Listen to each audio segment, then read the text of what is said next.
నిరీక్షణ prayer house మరియు centre సంఘముల తరపున నిన్న నేడు ఏకరీతిగా ఉండి మనల్ని అందరినీ దృష్టిస్తూ ఉన్న యేసుక్రీస్తు నామంలో మీ అందరికీ నా వందనములు. నేటి దేవుని మాట 2వ దినవృత్తాంతములు 16వ అధ్యాయం 9వ వచనం. యెహోవా కనుదృష్టి ఈ లోకమందంతటా సంచారము చేయుచున్నది.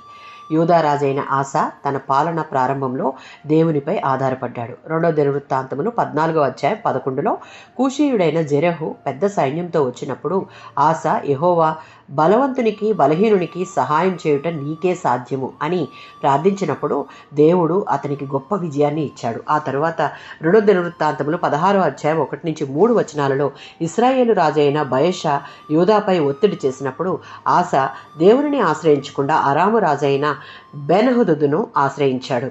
దేవుడు ప్రవక్త అయిన హనానీ ద్వారా ఆసాకు గద్దింపు సందేశాన్ని పంపించాడు. దానికి కారణం ఆస దేవునిపై కాకుండా మనుషుల సహాయంపై ఆధారపడడం.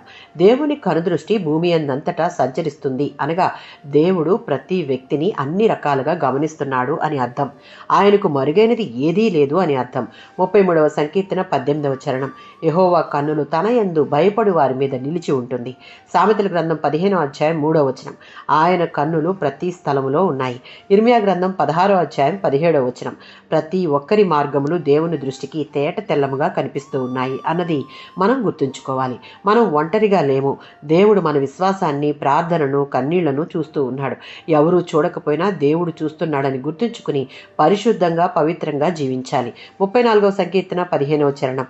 దేవుని దృష్టికి నీతియుక్తంగా జీవించు వారి మీద యెహోవా కన్నులు ఎప్పుడూ ఉంటాయి.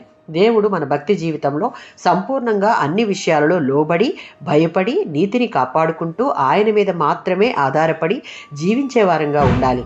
మన మాట, క్రియలలో దేవుని స్వభావాన్ని చూపిస్తూ ఆయన కొరకు సాక్ష్యార్థంగా జీవించాలి. ఆమేన్.